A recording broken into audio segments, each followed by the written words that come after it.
নমস্কার বন্ধুরা, আজ আমরা শিখব ক্লাস 5 পরিবেশে 130 থেকে 133 পৃষ্ঠার সমস্ত ইম্পর্টেন্ট কোশ্চেনের অ্যান্সারগুলো।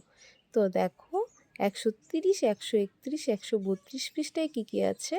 কেমন করে হলো কালো, পুড়ে পুড়ে তাপ দিল, রইল পড়ে ছায় কয়লার ধোঁয়া দূষণ। তো চলো শুরু করে দিচ্ছি। আজকের 1 নম্বর কোশ্চেন হলো, পশ্চিমবঙ্গের দুটি কয়লা খনি অঞ্চলের নাম লেখো। উত্তর, বর্ধমানের রানীগঞ্জ ও আসানসোল। 2 নম্বর, খনিজ সম্পদ কাকে বলে। উত্তর, খনন করে মাটির তলা থেকে যে সকল সম্পদ উত্তোলন করা হয় তাকে খনিজ সম্পদ বলে। 3 নম্বর কোশ্চেন, খনি কাকে বলে। উত্তর, যে স্থান থেকে খনিজ পদার্থ উত্তোলন করা হয় তাকে খনি বলে। 4 নম্বর কোশ্চেন, কাঠ কয়লা কি। উত্তর, জ্বলন্ত কাঠকে বস্তা চাপা দিয়ে বা জল দিয়ে নিভিয়ে দিলে তার মধ্যে জ্বালানি থেকে যায়, একে কাঠকয়লা বলে। 5 নম্বর কোশ্চেন, কোন কাঠকয়লা দিয়ে তুবড়ি বানানো যায়। উত্তর, জ্বলন্ত কাঠ বস্তা চাপা দিয়ে নেভাতে হয়, ওইভাবে নেভালে যে কাঠকয়লা পাওয়া যায় তা দিয়ে তুবড়ি বানানো যায়। 6 নম্বর কোশ্চেন, আর কোন কোন জায়গায় কয়লা খনি আছে। উত্তর, বীরভূম, বাঁকুড়া, পুরুলিয়া। 7 নম্বর কোশ্চেন, ভূমিকম্প হয়ে অনেক গাছপালা মাটির নিচে চাপা পড়ে গেলে কি হবে। উত্তর, কাঠের অসার অংশগুলো পচে যাবে, কিন্তু সার অংশগুলো পচবে না। 8 নম্বর কোশ্চেন, কয়লায় কার্বনের পরিমাণ কম বেশি হয় কেন। উত্তর, মাটির অনেক গভীরে বেশি দিন ধরে বেশি চাপ ও তাপে এ কয়লা সৃষ্টি হলে সেই কয়লায় কার্বনের পরিমাণ বেশি হয় এবং অন্যান্য জিনিসের পরিমাণ কমে যায়। 9 নম্বর কোশ্চেন দেখো, আগ্নেয়গিরি কাকে বলে। উত্তর, পৃথিবীর ভূ অভ্যন্তর ভাগ থেকে ছিদ্রপথের মধ্য দিয়ে উত্তপ্ত তরল শিলা, নানা প্রকার গ্যাস, বাষ্প, শিলাখণ্ড ভূপৃষ্ঠে নির্গত হয়, একে আগ্নেয়গিরি বলে। 10 নম্বর কোশ্চেন, কয়লার ধোঁয়ায় চোখ জ্বালা করে কেন। উত্তর, কয়লায় ধোঁয়ায় কার্বনের অক্সাইড, সালফার অক্সাইড জাতীয় গ্যাস থাকে, তাই চোখ জ্বালা করে। এরপর দেখো শূন্যস্থান পূরণ। 1 নম্বর, রানীগঞ্জে ড্যাশ আছে। রানীগঞ্জে কি আছে? কয়লা খনি আছে। 2 নম্বর কোশ্চেন, আসানসোল ড্যাশ জেলায় অবস্থিত। কোন জেলায় অবস্থিত? পশ্চিম বর্ধমান।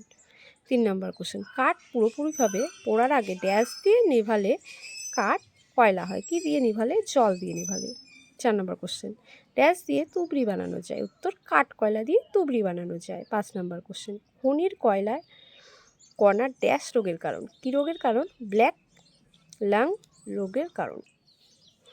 6 নম্বর কোশ্চেন, কয়লার 4টি শ্রেণীর নাম লেখো। উত্তর, আন্থ্রাসাইট, বিটুমিনাস, লিগনাইট এবং ফিট। 7 নম্বর কোশ্চেন, কয়েকটি ধাতু খনিজের নাম লেখো। উত্তর, ম্যাগনেসাইট, ডলোমাইট, জিঙ্ক ব্লেন্ড, কনার গ্লাস, রেড হেমাটাইট ইত্যাদি। 8 নম্বর, কয়লা কী কাজে ব্যবহৃত হয়। উত্তর, কয়লা জ্বালানি হিসাবে, রান্নার কাজে, ইট পোড়াতে, তাপবিদ্যুৎ উৎপাদনে ব্যবহৃত হয়। এরপর দেখো 133 পৃষ্ঠায় আছে ধস না নামে যেন। 1 নম্বর কোশ্চেন, ধস কাকে বলে। ধস সৃষ্টির একটি মনুষ্য সৃষ্ট কারণ লেখো। উত্তর, খনি অঞ্চলে বা পাহাড়ি অঞ্চলে ভূমিকম্প, মাধ্যাকর্ষণ বা অপরিকল্পিত খননের ফলে ভূপৃষ্ঠ আলগা অঞ্চল হঠাৎ নিচে নেমে আসে বা ভূগর্ভে ঢুকে যায়, এই ঘটনাকে ধস বলে। ধস সৃষ্টির একটি মনুষ্য সৃষ্ট কারণ কি? পাহাড়ি অঞ্চলের গাছপালা ইচ্ছেমতো কেটে ফেললে মাটি আলগা হয়ে ধস নামে। 2 নম্বর কোশ্চেন, কয়লা খনি থেকে কয়লা তুলে নিলে কি হবে। উত্তর, মাটি ধসে যেতে পারে। 3 নম্বর কোশ্চেন, ধস নামলে কি ক্ষতি হয়। উত্তর, ধস নামার ফলে বাড়িঘর, রাস্তাঘাট নষ্ট হয়, গাছপালা, বাড়িঘর ধসে পড়ে মানুষ, অন্যান্য জীবের মৃত্যু ঘটে। 4 নম্বর কোশ্চেন, ধোঁয়ার দূষণযুক্ত বৃষ্টির নাম কি। উত্তর, অ্যাসিড বৃষ্টি।